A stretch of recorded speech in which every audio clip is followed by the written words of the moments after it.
مسجد کے اوپر منزل پر پہلے 6 سالوں سے مدرسہ چلا رہے ہیں جس میں لڑکیوں کو فضیلت پڑھایا جا رہا ہے۔ کمیٹی میں مشورہ کیا جا رہا ہے کہ ہاسٹل بنائے، کیا مسجد میں لڑکیوں کا ہاسٹل بنایا جا سکتا ہے؟ دیکھیے مسجد اگر صرف نیچے آپ نے مسجد کے لیے خاص رکھا تو مسجد کا حکم اسی کا ہوگا،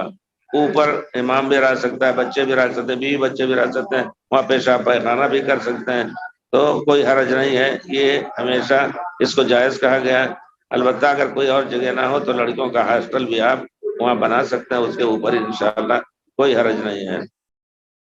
افضل یہ ہے کہ مسجد کو الگ بنایا جائے تاکہ لوگ اس کا احترام، بہت سے ایسا ہے کہ کہتے ہیں مسجد کے اوپر پیشاب پائخانہ، ایک امام تھے بیچارے، ان کو مسجد کے اوپر رکھ دیا گیا اور مسجد کے اوپر ہی کے حصے میں پھر باتھ روم بنا دے کہ وہ حمام نہیں کر سکتا، تو وہ بھی ایک چیز ہے، دل میں ایک کھٹک رہتی ہے،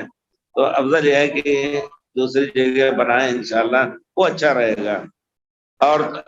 پڑھنے کے لیے بے شک مسجد میں آ کر کے بھی پڑھ سکتے ہو، صرف مسجد ہی جو ہے جہاں صلوات پڑھی جاتی ہے وہاں بھی آ کر کے وہ پڑھ سکتی ہیں انشاءاللہ۔